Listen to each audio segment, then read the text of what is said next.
sampai sampai sekarang sudah ada 13 partisipan yang hadir. Selamat datang bagi kawan-kawan semua yang sudah hadir. Assalamualaikum warahmatullahi wabarakatuh. Selamat sore, salam sejahtera. Perkenalkan, saya Arif atau biasa dipanggil Jun. Kita akan sharing, kita akan berdiskusi santai di sore hari ini dengan tema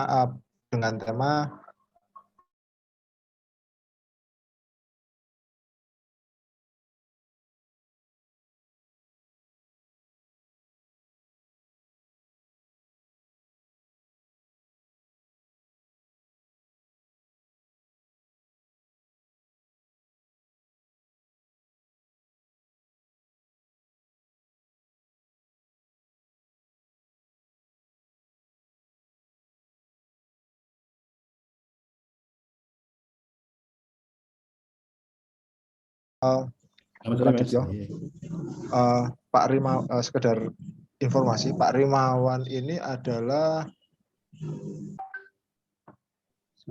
beliau ini penggagas Sambatan Jogja. J. Terus hadir juga Mas Satya Swandaru. Selamat sore Mas Satya Swandaru. Selamat sore Mas. Mas Satya ini juga nggak kalah luar biasa. Jadi beliau ini adalah driver, ya istilahnya driver bagi pasien COVID-19. Jadi beliau ini yang antar jemput pasien COVID-19. Dan nanti seperti apa Mas Satya dan Pak Rimawan akan banyak bercerita. Harapannya sih bisa berbagi kisah ya bagaimana aksi sosial yang dilakukan oleh mereka berdua ini bisa menginspirasi banyak orang bahwa bagaimanapun pandemi ini tidak bisa dihadapi oleh satu persatu orang, tidak bisa dihadapi oleh satu orang saja, tapi juga kita harus saling bergandengan tangan karena bagaimanapun gotong royong dan saling membantu adalah karakter atau pribadi dari masyarakat Indonesia yang selama ini sudah turun-temurun, dan pandemi ini saya rasa adalah sebagai momentum untuk membangkitkan itu kembali jika memang selama ini spirit gotong royong itu sudah mulai pudar. Nah, pandemi ini adalah momentum bagi kita untuk saling berempati, untuk saling bergandengan tangan, untuk saling membantu. Harapannya kita bisa menghadapi krisis pandemi ini secara bersama-sama. Dan nanti ketika sudah selesai, sudah lolos dari pandemi, kita juga akan bisa menikmati keberhasilan itu juga secara bersama-sama. Intinya itu sekedar pengantar. Mungkin selama ini di Yogyakarta, Jogja terbilang salah satu daerah yang memiliki spirit gotong royong sangat kuat, yang cukup kuat ya dibanding dengan daerah lain. Setidaknya gerakan-gerakan sosial ini di Jogja kita tahu terus bergelora gitu, terus muncul. Sebut saja misalnya ada beberapa gerakan yang muncul di Jogja. Sebut saja misalnya ada jaringan Gus Durian, terus ada juga yang saya sebutkan yang digagas oleh Pak Rimawan, yaitu Sambatan Jogja. Terus dan banyak sekali kegiatan gerakan-gerakan ya, kalau saya bilang gerakan-gerakan yang diinisiasi oleh masyarakat sendiri, oleh warga sendiri untuk masyarakat. Jadi dari masyarakat untuk masyarakat gitu. Nah, dua orang yang hadir sore hari ini adalah dua dari sekian banyak orang yang luar biasa menurut saya. Dua dari sekian banyak orang luar biasa di Jogja, di DIY tepatnya. Nah, mungkin langsung saja tanpa saya banyak banyak menjelaskan. Mungkin nanti langsung saja Pak Rimawan dan Mas Satya bisa menjelaskan lebih banyak mengenai aktivitas mereka berdua. Mungkin yang pertama untuk Pak Rimawan dulu ya. Yeah. Oke, Pak Rimawan, ini pertanyaan sederhana sebenarnya dari saya. Pertanyaan yang normatif. Sebenarnya gerakan Sambatan Jogja ya. Gerakan Sambatan Jogja itu bagaimana sih Pak awal mula gerakan ini lahir gitu. Terus ketika itu motivasinya apa? Terus yang mendirikan apakah Pak Rimawan, apakah jenengan sendiri? Terus waktu itu tuh pertama kali berdiri tujuannya apa Pak sebenarnya? Monggo Pak, silakan. Bisa. Terima kasih Mas. Nah, jadi matur suwun ini pertama-tama diundang di sini nanti tandem dengan Mas Satya ini. Jadi awalnya itu sebenarnya adalah ya keprihatinan karena kaitannya dengan pandemi, dan waktu itu saya melihat situasinya itu begitu itu dinyatakan pandemi gitu. Itu sebenarnya saya teringat lagi dan saya kemudian mempelajari apa yang terjadi di influenza tahun 1918 gitu ya. Lalu saya melihat, ini kok ada pola yang hampir mirip. Yang hampir mirip itu adalah dengan Perang Dunia Kedua. Jadi kita punya sebelum Perang Dunia Kedua, masuk Perang Dunia Kedua, setelah Perang Dunia Kedua, dan itu kemudian mengubah seluruh landscape yang ada di dunia itu. Negara-negara, ratusan negara jadi merdeka itu kan setelah Perang Dunia Kedua sebenarnya, Mas, kan gitu. Nah, saya melihat waktu itu dengan pandemi seperti ini akan terjadi kontraksi ekonomi itu jelas. Dan kemudian pola hidup kita akan berubah 180 derajat itu jelas. Lalu pertanyaannya adalah bagaimana cara menghadapi itu. Nah, kalau kita itu kemudian hanya mikirin diri sendiri, ya nggak mungkin bisa. Kenapa? Karena yang kita hadapi itu adalah sebenarnya zaman yang berubah, Mas, istilahnya itu. Istilah saya itu zaman ini berubah, beda zaman. Kalau beda zaman itu ya nggak bisa kemudian perilakunya disamakan kayak yang dulu-dulu lagi. Kita harus menggunakan pendekatan yang baru. Nah, yang namanya pandemi itu kayak saya melihatnya common enemy, musuh bersama. Tapi ini sebenarnya musuh yang paling hebat di sini. Kenapa? Yang kita lawan itu ego, Mas. Pandemi ini kan sebenarnya musuhnya kecil, nggak kelihatan kan gitu ya. Dan itu menular itu gara-gara kita itu suka berkerumun gitu. Suka mobilitas gitu ya. Yang itu sebenarnya itu isinya seneng tok itu, Mas. Hal-hal yang seneng tok. Terus kemudian kita dipaksa sekarang ini kayak di Al-Kahfi gitu, masuk gua. Jadi dari kayak puasa begitu. Jadi saya melihat itu adalah ini harus bareng-bareng ini. Kalau tidak bareng-bareng nggak bisa. Jadi dan sebagai ekonom saya juga tahu pemerintah itu nggak punya duit untuk menanggulangi ini lama gitu ya. Dan pemerintah negara manapun itu kalau ini dibiarkan 4-5 tahun gitu, itu ya mumet semua, nggak ada yang punya duit gitu. Nah, lalu saya kemudian berpikir bolehlah kita ini sebagai negara belum maju, duitnya nggak banyak. Nah, kalau duitnya nggak banyak, kenapa tidak kemudian masyarakat ini urun sumber daya. Nah, ini yang di sini yang seringkali kemudian jadi kontroversial. Karena di Sonjo itu orang boleh urun apapun kecuali apa? Kecuali uang. Jadi kami tidak menerima bantuan, Mas. Tidak ada aliran dana ke Sonjo. Karena kami ingin menunjukkan bahwa tanpa uang itu kita bisa membuat perbedaan. Tanpa uang kita itu bisa kemudian memutar sumber daya ini. Tanpa uang kita tuh bisa saling membantu sesama. Jadi jangan, mohon maaf ya kalau saya mengatakan kita ini sudah kebablasan moto duiten. Ini kayak duit itu kayaknya seolah-olah program itu nggak bisa jalan. Mohon maaf. Dan ini terjadi gara-gara apa? Salah satunya adalah karena di sektor publik itu key performance indicator itu penyerapan anggaran. Begitu nggak ada anggarannya, orang diem. Loh, padahal ini masalah mati. Ini masalah mati urip. Kok nonton enek duitnya ora gitu. Nah, inilah yang kemudian mendasari pemikiran membuat Sonjo itu, Mas. Dan sebenarnya dari awal-awal itu kan kenapa bisa berkembang cepat ya, karena kebetulan saya sendiri kan banyak aktif ya kalau sudah bicara tentang masalah integritas di UGM gitu. Kami punya kelompok namanya UGM berintegritas. Sebelumnya itu punya Gemati, Gerakan Masyarakat untuk Gerakan Masyarakat Akademis untuk Transparansi Indonesia. Nah, ya, jadi kalau ada demo-demo bela KPK begitu, biasanya ya kami ada, kira-kira begitu. Nah, disinilah kemudian kita munculkan itu. Waktu itu saya usulkan kita membuat WA Group, kemudian berkembang demikian cepat karena semua yang di WA Group itu adalah admin, jadi semua orang bisa ngajak, kira-kira begitu. Oh. Dan itu dimulai dari gerakan anti korupsi sebenarnya, dosen-dosen anti korupsi di UGM, dan kemudian berkembang pesat itu. Kami fokus di 3 bidang: ekonomi, kesehatan, dan pendidikan. Jadi kira-kira begitu. Jadi intinya adalah ini adalah upaya, ya monggo kita punyanya apa, mari kita sama-sama membantu yang di Jogja ini, kalau bisa juga menularkan ke tempat yang lain. Karena dengan kesadaran bahwa namanya pandemi tidak bisa kita hadapi sendiri. Ini harus gotong royong. Nah, gotong royongnya cara apa? Ya, cara sambatan kayak zaman dulu. Sambatan itu kan nggak ada uang, Mas. Orang ikut sambatan nggak ada uang teman zaman dulu. Ya kan, 3-4 hari kerja di tempatnya Pak Lurah, Pak siapa gitu.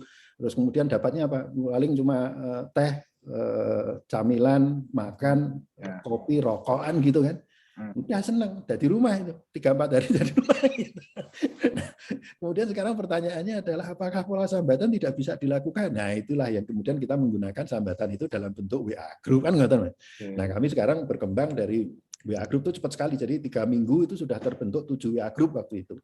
Dan kita mengikuti pola yang ada, dan kita dari sejak kami berdiri sejak 24 Maret ya Mas, 2020 sampai sekarang sudah ada 20 WA Group khusus untuk Sonjo sendiri, internal Sonjo. Masih ada 4 lagi, itu adalah WA Group gabungan antara Sonjo dengan komunitas lain, itu di Jawa Barat, di Jawa Tengah, kemudian juga di Jawa Barat, Jawa Tengah, kemudian DKI Jakarta.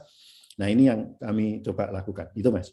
Anggotanya berapa sekarang Pak? Berarti yang masuk di grup, di WA Group? Ya, kalau di WA Group itu cuma DIY aja untuk yang internal ya. Kalau yang lain itu kan kayak WA Group gabungan, Mas. Jadi kalau WA Group gabungan ya ada yang Sambatan Lingkar Muria. Nah, itu ada Kudus, Pati, Demak, Jepara. Lalu kemudian ada Rereongan Jawa Barat. Rereongan itu kayak Sambatan juga, tapi bahasa sana.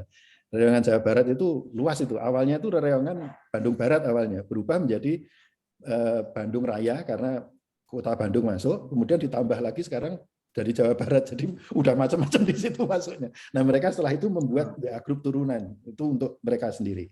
Juga ada 2 perusahaan yang bergabung, yaitu satu adalah PT Oto, itu anaknya Sumitomo, perusahaannya Sumitomo, yang satunya adalah pembangunan Ancol. Yeah. Sebenarnya dengan terpisah-pisah seperti itu, artinya turunan-turunan ya, itu berarti cikal bakalnya memang dari Jogja ya Pak ya? Iya. Kalau itu memang dari Jogja. Makanya kayak misalkan punyanya Rereongan Jawa Barat itu adminnya itu saya. Jadi kalau saya dihack lagi, saya dulu pernah dihack itu gara-gara bela KPK tahun September 2019 ini. Itu dihack lagi, yaitu kemudian satu nama yang nggak bisa hilang itu adalah nama saya. Ya. Oke. Tetap Jogja Mas itu. Pak, kalau untuk di Jogja sendiri grupnya itu satu WA Group yang untuk Jogja ya Pak ya? Itu berapa Pak sekarang Pak anggotanya Pak? Ya itu 20 itu Mas, 20 itu ya. Itu orang Jogja semua. Dan harus diingat yang ketika WA Group gabungan itu champion-champion yang kita bawa. Yang saya katakan champion-champion itu siapa? Bukan akademisi Mas yang kita bawa. Siapapun. Jadi misalnya ada di situ ada Pak Lurah, ada Bu Lurah, ada Pak Camat, ada relawan. Pokoknya kita ambil aktivis yang memang betul-betul paham betul situasi di lapangan. Jadi kalau di Sonjo itu Mas, kalau kami punya nih namanya Sonjo Angkringan gitu, buat acara. Itu yang namanya gelar kami hilangkan. Angkringan anggo gelar toh Mas. Kan ya, betul. Nah, kan gitu, itu satu. Yang kedua adalah kita itu ketika mengajak yang namanya orang yang kan istilahnya kalau di agama itu kan begini.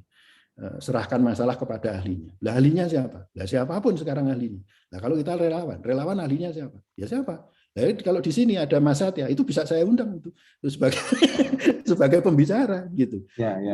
Rekan-rekan dari MCCC Sewon Utara itu Pak Wahyu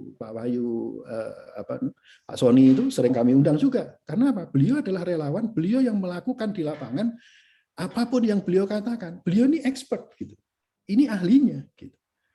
Jadi keahlian itu tidak didasarkan pada embel-embelnya gelar apa, tapi Anda melakukan apa. Gitu. Ya, ini yang kami promote, sehingga banyak kemudian muncul tokoh-tokoh baru. Gitu. Ini yang kita angkat, Mas. Gitu. Oke. Pak, sebenarnya kalau bisa dibilang apa yang dilakukan oleh kawan-kawan dari Sambatan Jogja ini tidak hanya terbatas pada satu gerakan sosial tertentu ya. Artinya ya kan, artinya tidak menutup semua kegiatan sosial yang pokoknya yang berkaitan dengan kemasyarakatan itu pasti dilakukan oleh kawan-kawan Sambatan Jogja, nggih Pak nggih. Nah, jadi gini Mas, kami kita itu hanya ngambil hal-hal yang sangat esensial. Oke. Yang dalam esensial ini dalam kondisi pandemi ini apa? Satu, jelas kesehatan. Yang kedua apa? Ekonomi. Karena jadi kami juga mengembangkan UMKM, Mas. Di situ ada 400 UMKM tergabung di Sonjo, dan yang alhamdulillah dengan berbagai pendekatan yang kami lakukan itu mampu bertransformasi dari transaksi fisik ke transaksi daring. Lalu kemudian kami berikan juga penguatan, ada alih teknologi dan lain sebagainya, sehingga rekan-rekan yang di Jogja ini boleh saja produksinya di Jogja, tapi mereka bisa menjual barang-barangnya itu ke penjuru Indonesia, makanan-makanan dimasukkan dalam vakum frozen dan lain sebagainya. Nah, itu kita berikan yang seperti itu, Mas. Sehingga katakanlah, jadi asumsinya itu, asumsi the worst scenario yang saya buat itu adalah, oke, apa yang akan terjadi kalau misalkan terjadi lockdown beneran kayak yang di Wuhan. Ternyata kita itu nggak bisa. Sehingga kalau itu mau dilakukan, itu saya minta konsesi. Konsesi saya cuma satu. Apa itu? Ojolnya jangan ditutup, cuma itu aja. Karena dengan ojol itu nggak ditutup, Mas, itu rekan-rekan UMKM kami itu tetap bisa jualan, ekonomi tetap muter gitu.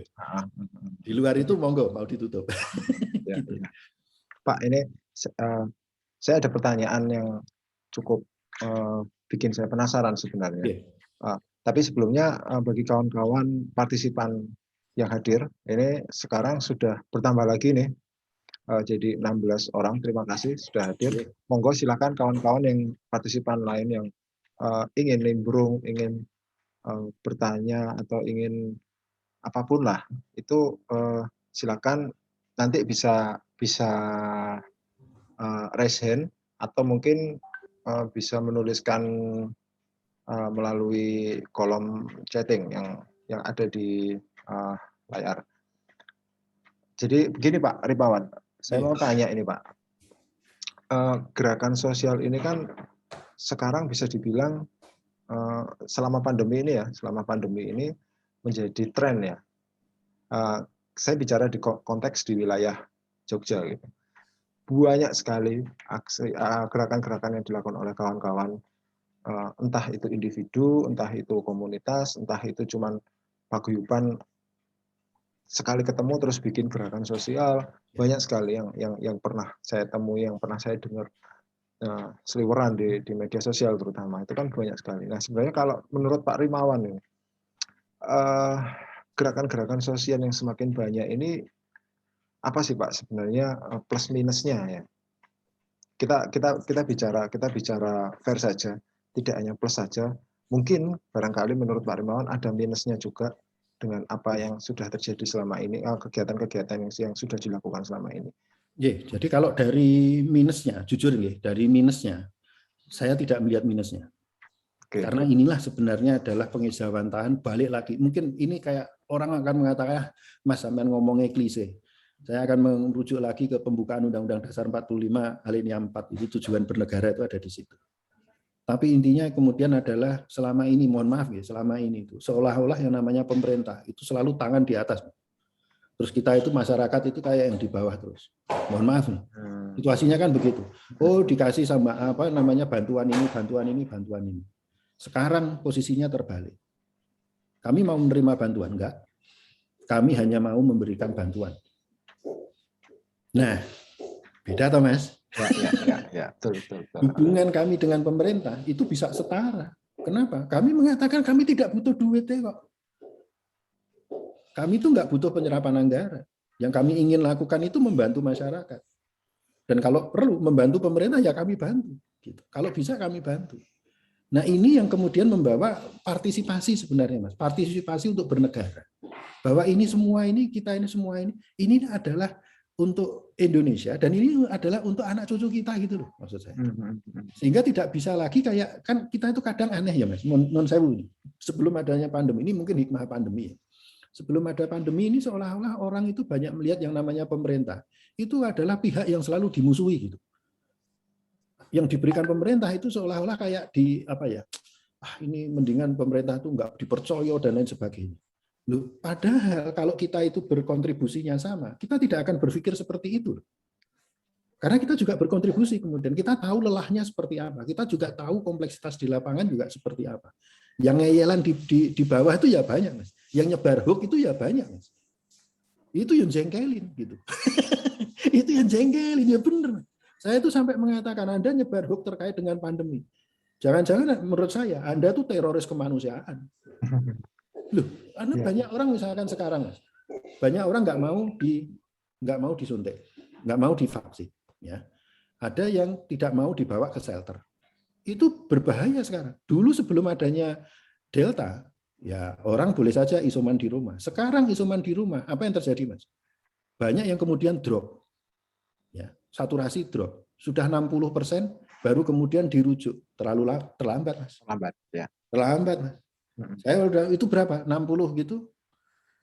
Ya, bukan apa-apa ya, tapi saya mengatakan itu keajaiban kalau kemudian sampai yang bersangkutan bisa bisa ditangani dengan baik dan kemudian selamat. Mohon maaf loh, ini situasi di lapangan memang seperti itu.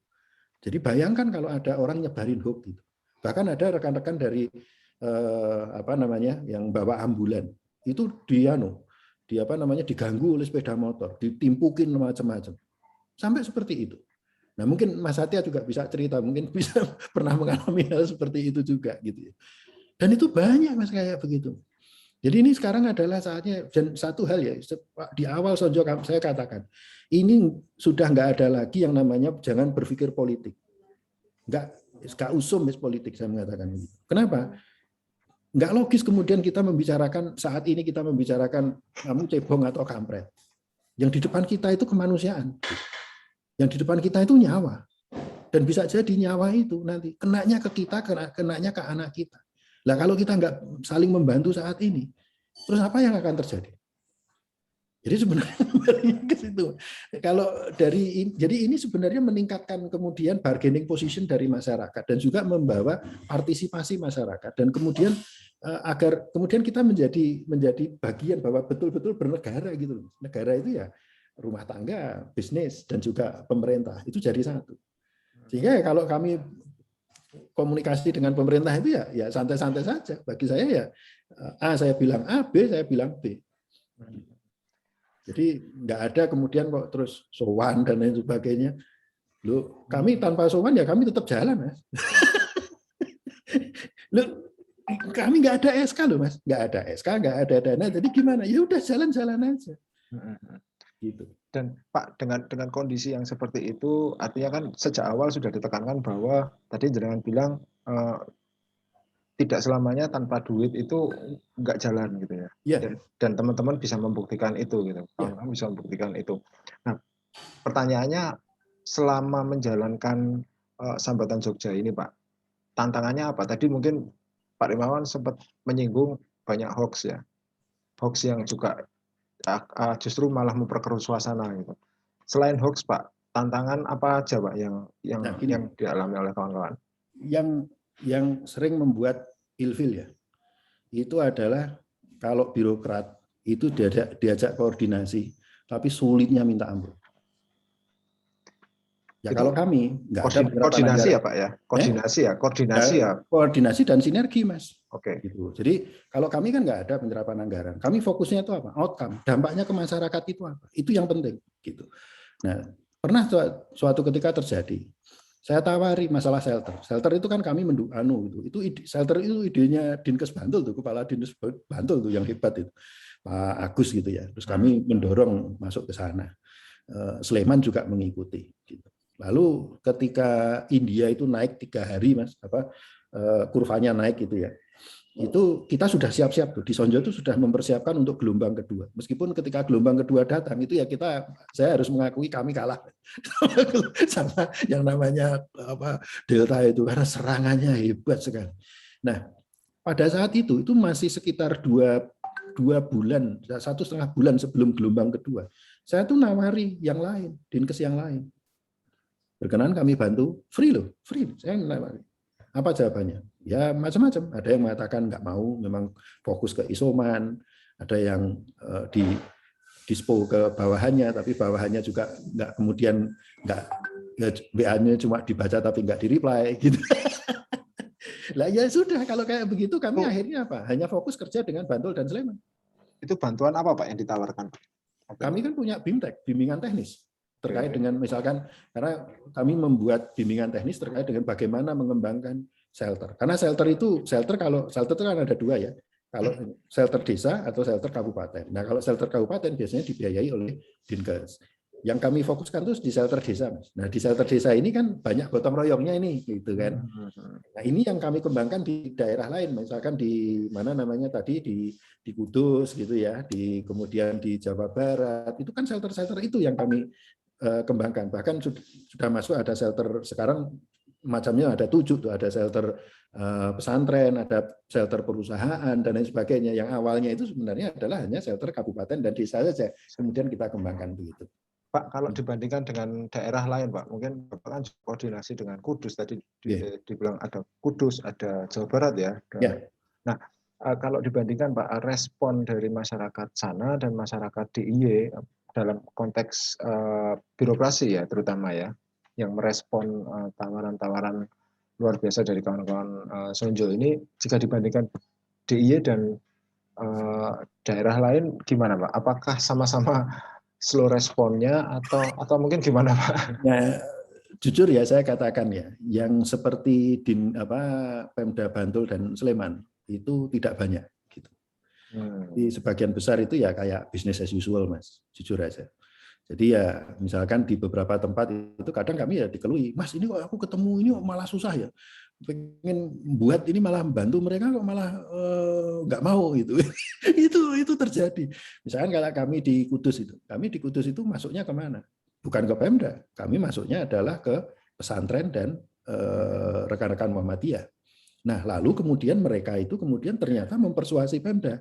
Dan Pemdanya kemudian sepakat dan kemudian dibuatkan ingub yang mengatur bahwa setiap desa di Kudus itu harus membuat shelter. Itu saya baru tahu 2 minggu ini baru tahu diberitahu. Nggak paham bahwa dulunya tuh kita cuma memberikan BIMTEK, ngobrol gitu ya. Ternyata teman-teman ini gerilya sendiri waktu itu. Nah hal yang seperti ini tidak kami di luar ekspektasi Mas, seringkali yang muncul kayak gitu. Oke, jadi ya sebenarnya kurang lebih sama ya Pak ya, karakter birokratnya ya Pak ya. Iya, nah ini yang sekarang ini saya justru malah bingung itu yang sekarang ini. Bingungnya itu apa? Sekarang ini kan di luar Jawa, Mas. Di luar Jawa ini kan sekarang di Jawa ini banyak nih pertumbuhan nih gerakan kayak begini nih ya. Yang sekarang di luar Jawa ini kan deltanya naik ya. Kasusnya ini naik ya. Saya itu menawarkan di komunitas akademisi. Nggak cuma sekali, Mas. Saya tawarkan, kalau Anda ingin membuat gerakan seperti ini, let me know. Monggo, nanti kita diskusi. Free of charge, gratis. Kalau perlu membuat WA group bareng, nggak ada satupun Mas yang tertarik. Itu saya bingung. Kenapa di luar Jawa kok seperti itu? Sampai sekarang saya nggak tahu jawabannya, jujur aja. Karena tidak ada satupun yang kemudian mengatakan, Mas Rim, aku tertarik. Ayo, yuk nanti tak hubungi dengan teman-temanku. Gitu. Belas nggak ada. Itu yang saya bingung, Mas. Padahal itu kan benar-benar masalah ada di depan Anda, toh. Gitu. Kok bisa gitu? Nah, saya nggak paham juga. Saya nggak tahu jawabannya ini. Oke. Ya mungkin nanti Mas Satya sebagai pelaku juga ya, bisa dibilang pelaku aksi sosial juga mungkin nanti bisa membantu Pak Rimawan itu. Kenapa fenomena ternyata masih terdikotomi antara Jawa dan luar Jawa itu terlihat sekali bedanya gitu. Nah, untuk sementara saya coba ke Mas Satya dulu. Mas Satya, selamat sore Mas Satya. Selamat sore Mas. Siap. Mas, ini seperti Pak Rimawan, jenengan juga luar biasa sekali ketika saya baca track record-nya jenengan ini. saya tidak bisa membayangkan ya antar jemput pasien COVID ya. Ini kalau di masyarakat kita saja untuk berinteraksi dengan pasien COVID ya di lingkungan masyarakat kita berinteraksi dengan pasien COVID saja itu stigmanya sudah cukup negatif gitu ya. Artinya kita yang sehat jadi takut lah, apalah gitu, jangan deket-deket lah gitu. Kita nggak bisa menafikan itu gitu. Ini Mas Satya justru dengan sangat sukarela antar jemput dan hebatnya lagi tidak pernah mikir soal ongkos ya, kasarannya ongkos gitu. Ya, gimana Mas Satya? Mungkin bisa diceritakan sedikit nih, apa sebenarnya yang memotivasi jenengan ini untuk melakukan hal ini gitu. Kalau nggak salah jenengan juga sudah dasar-dasarnya juga berprofesi di ini ya di salah satu perusahaan otomotif swasta ya Mas Satya nggih? Iya, betul. Saya sedikit ingat sama nama Mas Satya Swandaru ini sebenarnya. Tapi saya nggak perlu sebut perusahaannya. Artinya apapun background-nya seperti yang dibilang Pak Rimawan tadi, apapun background-nya, apapun titelnya, kalau sudah ngomongin gotong royong, sudah ngomongin kegiatan kemasyarakatan, ya titel itu, profesi itu sepertinya sudah lebur ya. Semuanya menjadi setara bahwa kita semua adalah bagian dari masyarakat, kita semua adalah bagian dari lingkungan di mana kita hidup sehari-hari. Saya rasa seperti itu. Nah, kalau Mas Satya, motivasinya apa Mas? Melakukan hal-hal yang menurut saya dalam tanda kutip agak sedikit di luar dugaan ya. Saya tidak pernah menyangka soalnya ada yang bersedia melakukan seperti itu, Pak. Mas Satya, monggo. Motivasinya apa, Mas? Jadi awal dulu mulai pertama saya melakukan ini itu karena dari pengalaman teman saya, Mas. Jadi waktu itu dia terkonfirmasi COVID dan waktu itu dia kesulitan untuk mencari transportasi. Dia waktu itu memang kondisi ambulan memang sudah sangat penuh sekali. Jadi dia kontak ambulan tidak bisa, minta tolong tetangga-tetangga pun yang punya mobil juga tidak bisa. Terus akhirnya dia nge-share di salah satu grup WA alumni. Nah, hanya karena waktu itu saya telat baca, itu dia nge-share sekitar 5-8 jam sebelum saya baca. Akhirnya saya jawab, terus saya tanyakan apakah sudah nyoba mesen dari aplikasi online atau apa. Tapi ternyata semua angkat tangan, Mas. Jadinya ya dengan nekat sih saya sebenarnya waktu itu nekat juga. Terus tak antar ke rumah sakit. Cuman seperti yang dikatakan Pak Rimawan tadi, saya juga menanyakan saturasi oksigen. Itu teman saya malah 47. Jadi sangat kecil sekali kemungkinan untuk bisa ya maaf untuk bisa hidup selainnya seperti itu. Dan akhirnya saya jemput dalam kondisi dia terlambat. Saya antar ke salah satu rumah sakit di Jogja. Waktu itu saya nggak mikir apa-apa, yang penting teman saya itu sudah sampai rumah sakit gitu aja. Nah, ketika sudah selesai ya sudah saya pulang bersihkan diri dan saya memang sengaja nggak nanya keadaan dia seperti apa karena saya tahu keadaan dia baru seperti itu. Sudahlah nanti itu saya tanyakan belakangan. Nah, akhirnya memang dapat kabar bahwa teman saya akhirnya meninggal.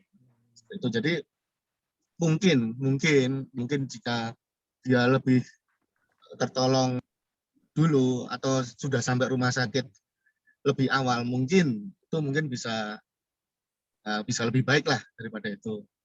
Dan karena sebenarnya saya juga dari memang terjun di dunia kemanusiaan. Dulu saya waktu SMA juga ikut di Palang Merah Remaja, ikutnya di PMI Sleman tapi itu jadi saya sedikit banyak ya terketuklah hati untuk ikut membantu karena saya bisa bantunya cuma itu. Kalau saya bagi-bagi makanan, bagi uang kasarnya gitu, itu kan saya nggak mampu ya. Nah, saya mampunya itu ya udah saya bantu. Itu akhirnya saya putuskan untuk membantu dan itu sebenarnya saya share di grup alumni dulu, grup internal. Jadi kita bantu yang terdekat dulu. Tetapi ternyata itu malah keluar sampai kemana-mana. Ya udah, karena saya sudah bertekad, selama saya masih kuat, ya oke aja. Seperti itu, Mas. Kalau itu mulai kapan Mas Satya? Kalau teman saya kejadiannya itu di Januari 2021 kemarin. Cuman sebelumnya itu ya sekitar tahun 2019 waktu awal-awal COVID itu sebenarnya saya juga sering bawa penumpang COVID. Karena saya juga nyambi di driver online salah satu aplikasi. Itu di aplikasi pun juga customer itu juga kesulitan karena dia ketika chatting dia pasti akan ngaku kalau dia kena COVID karena dia takut juga si driver itu tertular atau seperti apa. Nah, maka dengan banyaknya customer yang jujur, itu justru malah customer itu dapat driver pada waktu itu. Nah, karena dulu saya pernah bawa dan ternyata saya juga masih sehat-sehat aja, waktu teman saya butuh, itu pun saya udah langsung gas aja nekat gitu. Mas, nggak terbesit sedikit was-was gitu Mas, atau mungkin ya pastilah ya, pasti terbesit sedikit was-was gitu ketika harus membawa pasien COVID. Untuk mengantisipasi itu gimana Mas? Artinya mengantisipasi baik pertama mengantisipasi ketakutan sendiri, ketakutan Mas Satya sendiri. Terus kedua memang mengantisipasi gimana caranya supaya tidak tertular sehingga tidak pulang membawa virus. Gimana Mas? Untuk melawan ketakutan itu gimana Mas? Untuk melawan ketakutan itu kita pastikan dulu kita dalam kondisi sehat. Jadi saya memang mengkonsumsi vitamin C, D, B kompleks, sama vitamin E. Itu salah satu saran dari teman saya yang dia itu ya mengertilah dunia kesehatan. Pokoknya 4 jenis vitamin itu harus kita minum terus. Nah, ketika kita sudah memastikan diri kita setelahnya ya insya Allah kuat, nah kita membekali kita dengan seperti ini, maaf saya di mobil karena tadi baru ngantar pasien ke RSUD Wonosari. Jadi sekat mobil, jadi nanti memisahkan antara driver dengan penumpang. Jadi tidak ada interaksi sama sekali. Terus nanti kita juga pakai masker, juga bukan masker yang istilahnya yang biasa, tapi kita pakai yang KN95. Jadi KN95 itu sebenarnya tidak didobel pun itu sudah tidak apa-apa. Tetapi karena agar lebih yakin ya, akhirnya saya double 2 dan itu saya pakai yang hijab karena dengan yang itu lebih rapat. Terus kita mobil juga harus kita bersihkan dengan desinfektan. Untuk alkohol yang kita pilih itu 70%. Kenapa 70%? Karena 7% itu sudah sangat ideal sekali. Kalau lebih tinggi dari itu, misalnya 96%, itu justru dia akan menguap, akan cepat menguap dan malah tidak efektif. Tapi kalau di bawah 70%, itu kemampuan untuk membunuh bakteri itu sangat ya kurang. Jadi memang alkohol harus yang 70%. Dan ketika pun kita selesai mengantar, mobil harus kita buka semua pintunya, terus kita semprot disinfektan itu, kita tunggulah sekitar ya 10 menitan, itu baru kita masuk lagi. Itu nanti mobil sudah siap sedia kala. Seperti itu. Karena mobil saya juga mobil untuk keluarga juga. Jadi ketika mungkin malamnya saya ngantar pasien, itu paginya pun saya jalan-jalan sama anak saya. Gitu. Jadi yang harus dipastikan adalah sterilnya. Gitu. Berarti Mas Satya ini tidak hanya masih aktif ya Mas ya di driver online umum ya, umum tidak hanya untuk pasien, masih aktif juga ya? Nah, sebenarnya kalau dari beberapa bulan ini, saya malah lebih aktif di sini karena permintaan dari pasien itu sangat banyak sekali. Ya, ketika ada varian Delta yang sebenarnya yang bikin kacau semua itu varian Delta itu. Kalau sebelumnya saya masih bisa istilahnya mengaktifkan aplikasi online itu masih bisa. Kalau sekarang untuk menyalakan pun masih susah Mas. Ketika kita menyalakan kita dapat WA, dapat telepon dari pasien untuk mengantar itu kan nanti malah justru kita malah yang terburu-buru. Gitu. Mas dalam sehari biasanya berapa pasien Mas yang diantar Mas? Kalau rekor Mas, rekor itu 7 pasien. Dalam sehari pasien. ya? Jadi dalam sehari itu 7 pasien. Itu saya startnya jam 3 pagi. Memang ada yang dia udah istilahnya posisinya sangat membutuhkan sekali untuk dibawa ke rumah sakit. Itu jam 3 pagi ya saya berangkat. Terus itu kota itu masuk terus ya akhirnya sampai jam 11 malam itu di pasien ke-7. Nah, setelah itu sebenarnya itu masih ada yang menghubungi. Ada sekitar 3 orang, cuma sudah angkat tangan, karena kalau saya pun saya nanti malah yang bisa Drop ya. terpapar. Jadi harus lihat kondisi dulu. Seperti apa. Itu semuanya Rata-rata gimana, Mas? Nah, itu nganternya di seputar Jogja atau sampai ke kabupaten lain, Mas? Kalau paling jauh di Klaten, dari Panti Rapih ke Klaten itu paling jauh. Terus kalau yang sebenarnya yang masih kekurangan orang itu sebenarnya di daerah Kulon Progo, karena saya itu jemput dari rumah pasien itu sekitar 1 jam, tetapi di rumah pasien ke rumah saya itu paling cuma 5 menit. Gitu.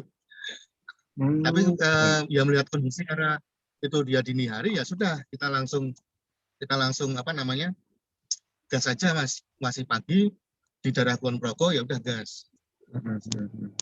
Mas, kalau anak istri gimana, Mas? Artinya Mas Satya banyak banget dapat orderan dalam tanda kutip, karena memang tidak komersil ya sebenarnya.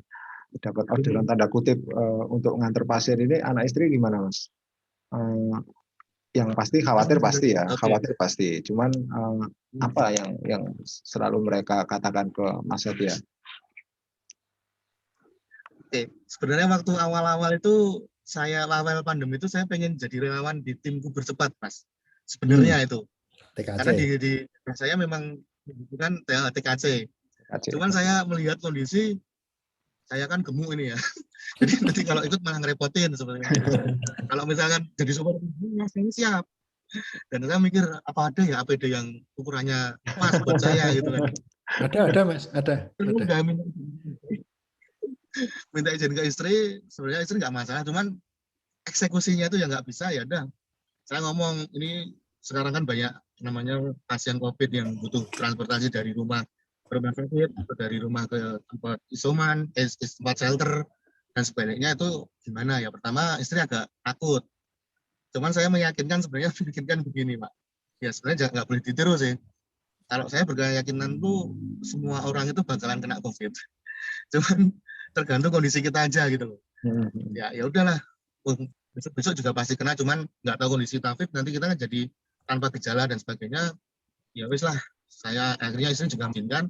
Yang penting tuh sampai itu kita kondisi sudah bersih, Mas. Jadi begitu mengantar, kalau itu maraton nanti kita nggak di baju dulu. Tapi kalau misalnya maraton kita harus langsung pulang, ya udah kita buka baju, kita pakai baju yang baru. Saya selalu bawa baju cadangan di mobil sampai 5.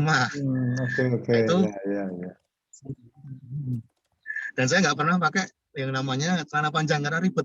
Jadi saya selalu pakai celana pendek karena untuk meminimalisir virus yang istilahnya masuk ke nempel di baju seperti itu. Dan saya tidak pernah pakai sarung tangan. Sarung tangan itu karena ya namanya anjuran pemerintah itu sering-sering cuci tangan dan pakai hand sanitizer. Kalau kita pakai sarung tangan, itu nanti justru kita malah nggak pernah pakai hand sanitizer di sarung tangan kita. Jadi dengan kita nggak pakai hand sanitizer, nggak pakai sarung tangan, kita malah sering cuci tangan dan sering pakai hand sanitizer seperti itu. Ini itu aja sih yang misalnya senjata ini. Artinya istri ya, terutama istri support sekali ya, Mas ya. Artinya tidak pernah, jangan kayak gitu, Mas, bahayakan gitu, nggak pernah ya? Iya, nggak pernah, Mas. Alhamdulillah semua itu sudah mengerti lah, paham. Mas Satya, mungkin ada cerita atau mungkin ya cerita menarik nggak, Mas? Ya apa itulah cerita lucu atau mungkin cerita yang berkesan lah bagi Mas Satya selama menjadi driver pasien COVID ini, Mas. Wah, kalau berkesan sih saya terus terang nggak ada yang berkesan, Mas, karena kita kondisi seperti itu kita istilahnya ya gimana ya, kondisi pasien sedih gimana, masa kita harus berkesan, kan kita nggak bisa. Cuman kalau saya sih, kalau pengalaman yang mungkin agak saya jengkel itu sebenarnya mematikan lampu, Mas. Mematikan lampu di jalan-jalan utama itu sangat istilahnya mengganggu sekali. Karena saya terus terang pernah di salah satu jalan saya dari daerah Ring Road utara itu mau ngantar ke Siloam. Saya lewat beberapa perempatan ditutup semua. Dan akhirnya saya nekat, saya buka sendiri portalnya, saya jalan, dan itu saya juga dimarahin sama orang yang di situ. Kenapa ditutup? Saya jelaskan saya bawa COVID, mereka malah pada lari. Ya udah, terus saya gas, ya kok jalannya gelap sekali gitu kan. Kan terus terang mata saya minus Mas. Cuman karena untuk mengantar pasien COVID kan saya nggak bisa pakai kacamata. Saya pakainya kacamata ini Mas. Ini sebenarnya untuk antisipasi Delta saja sih. Gitu. Jadi sudah gelap, mata saya minus, saya harus cepat. Wah itu horor sekali Mas. Itu pengalaman saya yang menurut saya kebijakan mematikan lampu itu kurang tepat. Menurut saya. Ya. Jadi mungkin merugikannya di situ ya. Iya. Kalau pas lagi nganter pasien gitu Mas, pernah nggak sih ngalami hal-hal yang mungkin menurut Mas Satya itu sendiri apa ya? Kalau tadi dibilang berkesannya itu kok kesannya nganter orang sakit kok berkesan gimana gitu. Maksudnya yang mungkin cerita yang tidak pernah Mas Satya sangka-sangka gitu, pernah ngalami hal-hal yang apa yang menurut Mas Satya itu nggak biasa gitu, nggak biasa ketika sehari-harinya Mas Satya nganter pasien dari rumah ke isoman, dari rumah ke isoter misalnya, atau dari rumah ke shelter, dari rumah ke rumah sakit.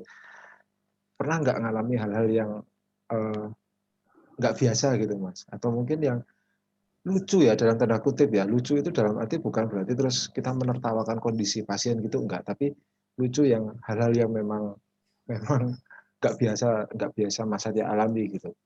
Ada nggak Mas? Pernah nggak? Itu daerah Kulon lah. Ya Kulon lah, saya sebut Kulon aja. Itu ketika jemput pasien itu di kampung itu sudah heboh sekali Mas. Jadi semua orang tuh pada kumpul seperti acara ya istilahnya kayak mau ada pertunjukan apa gitu. Begitu saya dan itu saya ya sedih juga sih Mas. Di sana itu sebenarnya banyak mobil-mobil di mana warga itu sebenarnya banyak yang punya mobil. Nah, cuman mereka tuh ya saya paham mereka nggak berani ya paham. Terus akhirnya dari dari pasien itu dibawa ke mobil itu dengan digotong dengan memakai pakaian APD lengkap sesuai dengan SOP gitu Mas. Dan itu kayaknya ambulan kampung itu sebenarnya. Ambulan kampung itu nggak mau nganter. Ya udah akhirnya masuk mobil saya, kondisi itu sudah nenek-nenek ya, itu udah ya saya rasa juga saya nggak tahu nih sekarang kabarnya gimana, sudah nggak bisa ngomong, dia ditemenin dengan anaknya, akhirnya saya antar ke rumah sakit.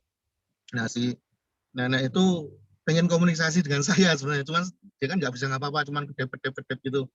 Ya mungkin nggak tahu dia mau ngomong apa, cuman istilahnya mungkin merasa terbantu, ya sudah dibawa sampai rumah sakit dan sudah dihubungi rumah sakit. Ya, dan itu saturasi oksigen juga 60 Mas. Waduh. Saya juga nggak tahu. Ya. Mas Satya, Pak Rimawan, ini kita coba sedikit bergeser ke kolom chat ini. Ini ada yang chat dari Mbak Anggit. Mbak Anggit bilang, Mas Satya salut untuk Mas Satya ini. Semoga selalu sehat. Mbak Anggit ini setuju dengan kebijakan yang dibilang oleh Mas Satya tadi mengenai kebijakan pemadaman lampu jalan ya. Itu dinilai memang kurang tepat atau mungkin tidak tepat kalau menurut Mbak Anggit. Kalau yang lain, Mbak Anggit tanya, kalau yang lain ada masukan apa untuk penanganan COVID ini Mas Satya? Apa yang kira-kira kurang diperhatikan untuk aspek di akar rumputnya gitu. Mungkin Mas Satya sebagai orang yang sudah sejak Januari 2021 ya, atau mungkin sebelumnya berinteraksi dengan pasien COVID, apa masukan dari Mas Satya untuk penanganan COVID ini, terutama di sektor grassroots-nya, Mas? Kalau saya sih memberi masukan ya mungkin lebih dipermudah aja dalam penanganan pasien. Jadi terus terang pengalaman saya pernah mengantar pasien di salah satu rumah sakit itu ya karena memang penuh. saturasi oksigen juga sangat minim di bawah, tapi dia hanya dikasih waktu di IGD cuma 2 jam.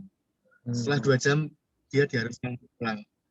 Itu kejadian memang waktu penuh-penuhnya. Jadi mungkin menurut saya fasilitas kesehatan, kemudahan itu tetap harus diprioritaskan. Dan yang terpenting dari masyarakat sendiri adalah masyarakat harus tetap patuh dengan prokes kesehatan dan jangan lupa tetap vaksin. Karena saya sudah vaksin 2 kali.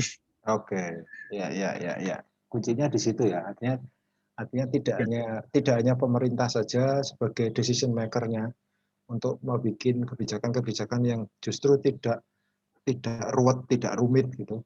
Artinya memudahkan masyarakat, khususnya pasien, tapi juga masyarakatnya juga ya Mas Satya ya, juga harus menumbuhkan kesadaran untuk disiplin jaga diri ya, sehingga disiplin menerapkan protokol kesehatan tadi untuk menjaga diri dan menjaga orang di sekitarnya ya Mas Satya ya. Ya, betul sekali. Oke. Ini juga ada pertanyaan kali ini untuk Pak Rimawan. Pertanyaan dari Mbak Putri. Pak Rimawan mau tanya, kalau tadi Bapak ngendiko soal lockdown bisa tapi ojol jangan ditutup sebagai salah satu syarat ekonomi bergerak. Nah, kalau untuk masa pemulihan, kira-kira apa Pak menurut Pak Rimawan yang paling cocok dan cepat kebijakan yang harus diterapkan, terutama dengan situasi yang ada di Jogja? Monggo Pak Rimawan, itu dijawab dulu. Monggo. Matur suwun. Jadi intinya hanya ada 2 strategi. Sebenarnya sejak awal itu kami selalu mengatakan itu. Apa itu? Adaptasi dan inovasi. Hanya itu yang dilakukan. Di adaptasi itu kenapa? Karena jangan pernah bermimpi situasi ekonomi seperti sebelum pandemi itu muncul lagi dalam jangka pendek. Kalau kita beruntung itu baru 10 tahun lagi baru muncul kayak begitu. Jadi COVID ini akan jadi endemi, sesuatu yang ada terus.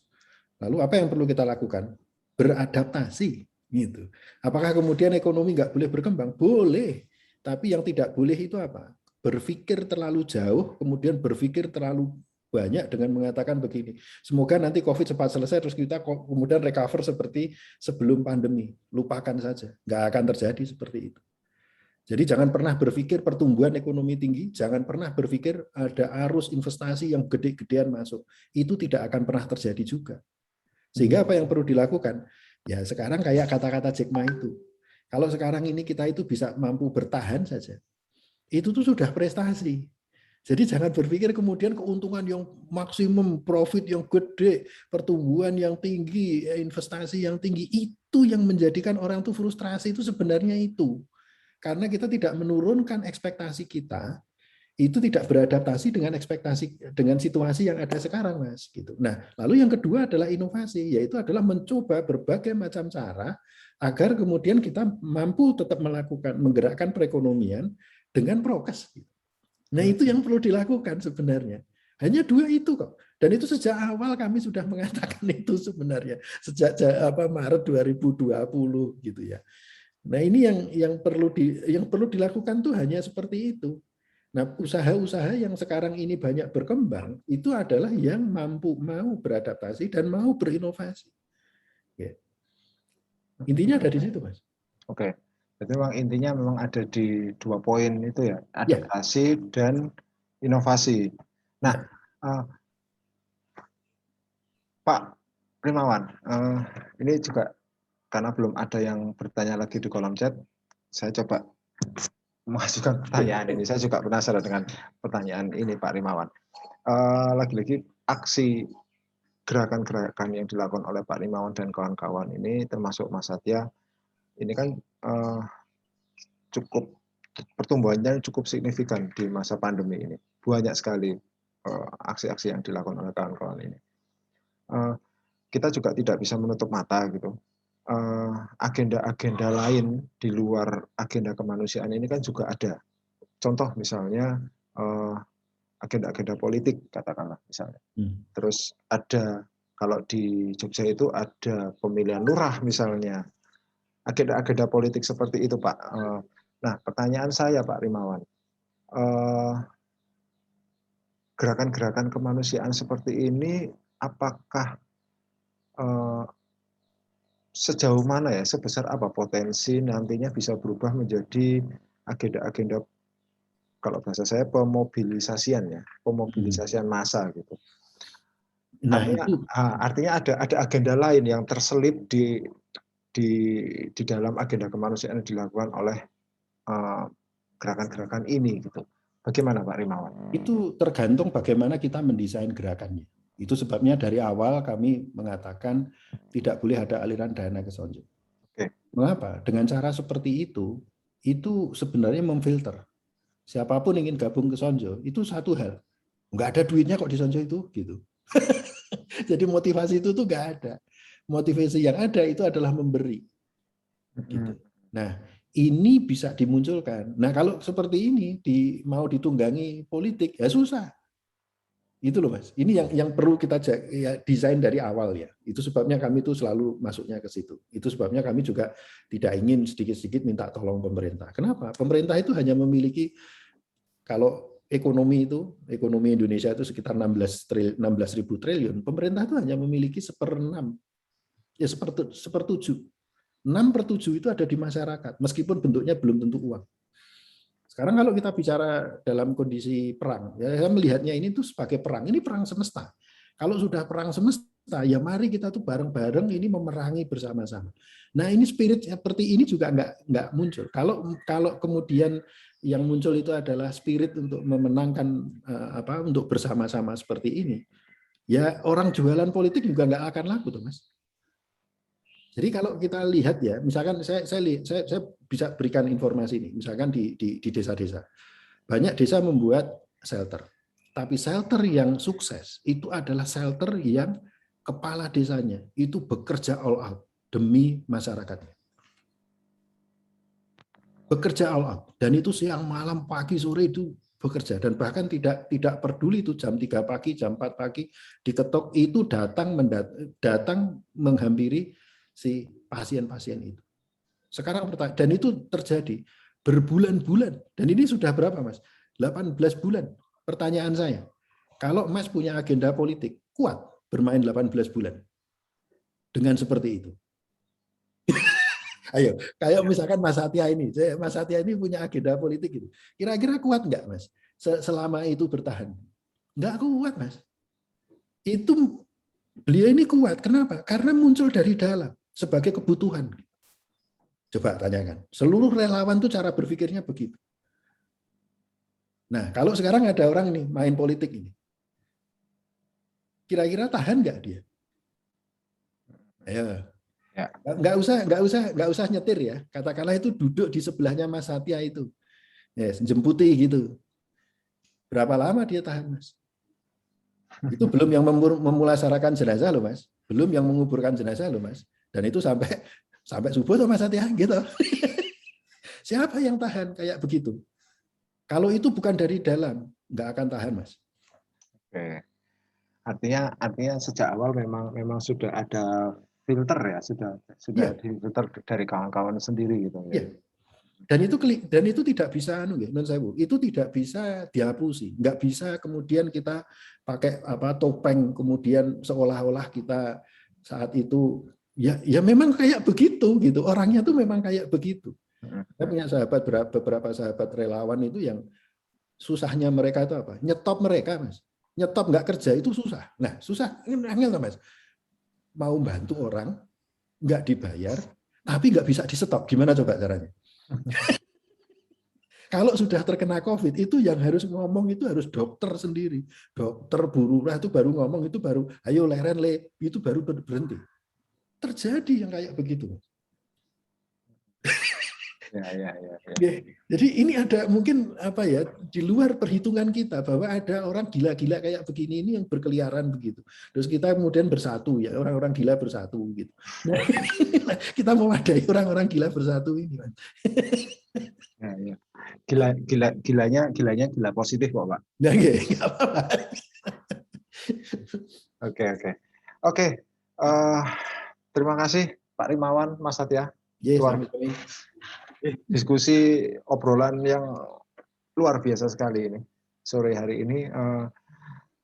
Mas Satya, Pak Rimawan berbagi kisah, mungkin kisahnya berbeda, tapi muaranya sama, yakni saling membantu dan kita bangkit bersama, kita melawan bersama seperti yang dikatakan Pak Rimawan tadi. Yang kita hadapi ini adalah perang semesta, jadi kita tidak bisa menghadapi sendiri, kita harus hadapi bersama-sama tanpa memandang mana pemerintah, mana masyarakat, kita semuanya bersama-sama, karena dengan begitu semuanya akan setara gitu, dengan beban dan tanggung jawab yang sama, bahwa beban dan tanggung jawab itu memang sama, yaitu satu untuk keluar dari kemelut pandemi. Meskipun tadi Pak Rimawan bilang ya jangan berpikir kita akan kembali seperti sebelum adanya pandemi ya Pak Rimawan ya, karena ini sudah jadi endemi, jadi kita bagaimana kita hidup berdampingan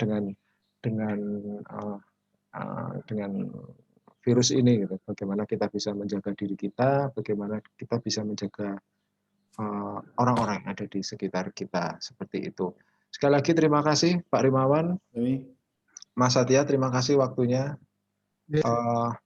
Sebelum saya tutup diskusi sore ini, mungkin kawan-kawan partisipan yang hadir mungkin bisa menyalakan kamera, kita bisa ya foto bareng lah, sekedar untuk ya, kenang-kenangan lah. Kok kenang-kenangan ya, bukan kenang-kenangan ya, sekedar kenang-kenangan ini seolah-olah nggak ketemu ya Pak, nggak ketemu lagi ya Pak Rimawan ya. Lu memang kita nggak tahu kan sebulan lagi kita ketemu lagi atau nggak tahu juga sekarang. Ya, realistisnya seperti itulah. Okay. Nah, ya. Boleh.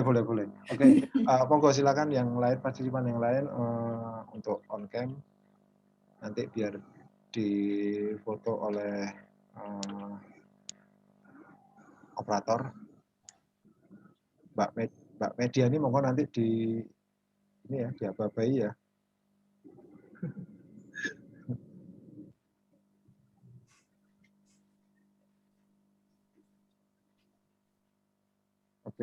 Oke. Bisa langsung aja Mbak Media ini monggo.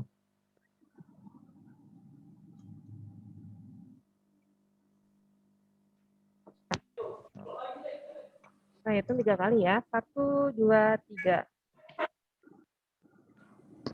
Terima kasih. Oke. Terima kasih Pak Mediani. Oke, terima kasih sekali lagi Pak Rimawan, Mas Satya, dan semua partisipan yang hadir dalam diskusi kita. Terima kasih Pak. Sore hari ini. Sami-sami Pak. Pak Yawan, top inspirasinya Pak. Ya live ya. Bermanfaat sekali nih Pak, inspiratif. Siap, ye. Matur nuwun Pak pencerahannya. Ye. Bareng Bapak Ibu. Oke. Terima kasih Pak, terima kasih Pak Rimawan. Terima kasih Mas Satya.